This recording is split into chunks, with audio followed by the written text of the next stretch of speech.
আমরা যে কোনো কাজ করতে গেলে সত্যি বলছি নফল নামাজ পড়ে, এটা আমাদের মা শিখিয়ে দিত।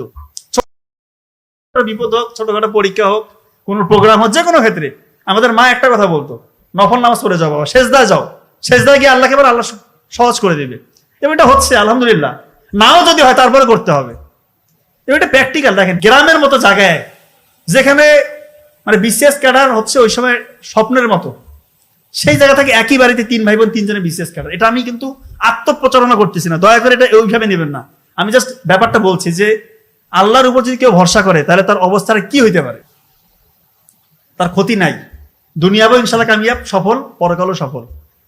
আমার মা আমাদেরকে এটা শিখাইছে। এবং সৎ থাকতে হবে, সত্যি বলছি। আমি এটা গর্ব করে বলতে পারি, আমরা ইনশাল্লাহ অনেস্ট।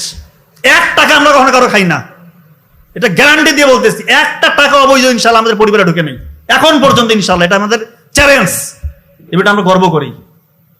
বহু স্কোপ এসছে, বহু স্কোপ, তারপরে আমরা দেখি না। ওগুলো আমাদের ওই লোভটা তো থাকতে হবে, ভিতর থেকে আসে না, ওই থেকে আসবে ওই লোভ।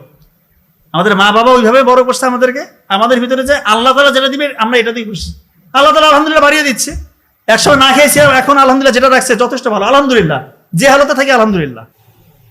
এটা বলছি, সৎ থাকবেন ভাই, কমবে না, বাড়বে। আল্লাহ শুধু বাড়াই দিবে।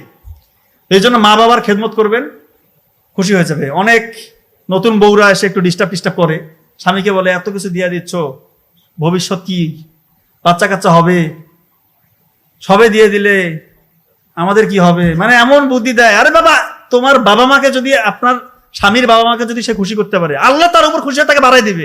এটা বুঝেন না কেন? অনেক মেয়েরা এসে সংসারে এসে ডিস্টার্ব করে, স্বামীর সাথে ভাই বোনের সম্পর্ক নষ্ট করে, মা বাবার সম্পর্ক নষ্ট করে, মনে করতেছে বিশাল কামিয়াব হইলো। আরে বাবা, এটা যদি করেন, কোনো হাজবেন্ডের যদি সম্পর্ক তার মা বাবার সাথে বিচ্ছিন্ন হয়, তার ভাই বোনের সাথে যদি সম্পর্ক খারাপ হয়, ওর তো হায়াত কমে যাবে। ও বিভিন্ন রকমের অসুখে দেখবেন যে তার এসে ধরবে তাকে। তা আপনার স্বামীর আয়ু কমলে সে যদি অসুস্থ থাকে, আপনার কি লাভ হইলো না লস হইলো?